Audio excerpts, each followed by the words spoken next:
ভিডিওটা দেখে যাবেন, দেখেন হুজুর কি বলে। শেষ জামানায় মদিনা, এই যে আমাদের মদিনা, এর গুরুত্বটা কমে যাবে। এটা আবু দাউদে আছে হাদিসটা। মদিনার গুরুত্ব কমে যাবে, মানুষ মদিনাকে অতটা মূল্যায়ন করবে না। মানে মদিনা থেকে বিশ্বের সবকিছু নিয়ন্ত্রণ করা হবে না। তখন জেরুজালেমের গুরুত্ব বেড়ে যাবে। ওই ইসরায়েল যেটা দখল করে রাখছে ফিলিস্তিনে, ওর গুরুত্ব পৃথিবীতে বেড়ে যাবে। দেখবেন আজকের বিশ্বের সবকিছু ওইখান থেকে নিয়ন্ত্রিত হয়। মিডিয়া বলেন, প্রযুক্তি বলেন, রাজনীতি, অর্থনীতি, সবকিছু ওইখান থেকে। সারা বিশ্বের মূল জায়গাটা এখন জেরুজালেম। নবীজি বলেছেন যখন এই অবস্থা হবে তখনই মালহামা শুরু হবে। সাহাবীরা বললেন মালহামা কি জিনিস? নবীজি বললেন এমন যুদ্ধ যে যুদ্ধে 100 জনের মধ্যে 99টা মানুষ মারা যাবে। 100 জনের মধ্যে 99টা সৈন্য মারা যাবে। এবং এই যুদ্ধটা হবে ইউফ্রেটিস বা ইরাকের ফোরাত নদীর সোনার পাহাড়কে কেন্দ্র করে। এটা সামনে হতে যাচ্ছে।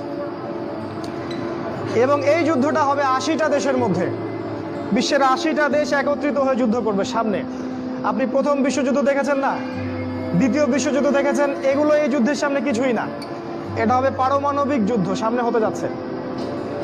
এবং প্রত্যেক দেশ 12,000 করে সৈন্য পাঠাবে এই যুদ্ধে। এরা সবাই মিলে যখন এই যুদ্ধে অংশ নিবে তখন এরা মুসলিমদের উপর ব্যাপক নির্যাতন চালাবে। সামনে হতে যাচ্ছে এটা। আগামী 5, 10, 15 বছরের মধ্যে আল্লাহ ভালো জানেন। আল্লাহ ভালো জানেন, আমাদের অনুমান 10 বছরের মধ্যে হতে পারে, 5 বছরের মধ্যে হতে পারে। নবীজি বলেছেন এই সময়, এই যুদ্ধের শেষের দিকে আল্লাহ পাক মুসলিমদের ত্রাণকর্তা হিসেবে একজনকে পাঠাবেন, যার নাম হবে ইমামুল মাহদি, যিনি মদিনা থেকে আসবেন। মক্কায় তার সাথে মুসলিমরা বায়াত করবে এবং তিনি মুসলিমদেরকে নেতৃত্ব দিবেন। এবং এই যুদ্ধের শেষের দিকে মুসলিমরা বিজয় লাভ করবে এবং মুসলিমরা কনস্ট্যান্টিনোপল জয় করবে এবং ওই জেরুজালেম তারা আবারও জয় করবে, যেটা ইসরায়েল দখল করে রাখছে। এবং সেই জেরুজালেম থেকে ইসলামী খেলাফত আবারও প্রতিষ্ঠিত হবে। নবীজি বলেছেন একটা কাঁচা বাড়ি, একটা পাকা বাড়ি বাদ থাকবে না যেখানে ইসলামের কালিমা চলে যাবে না। পৃথিবীর জনসংখ্যা কমে আসবে।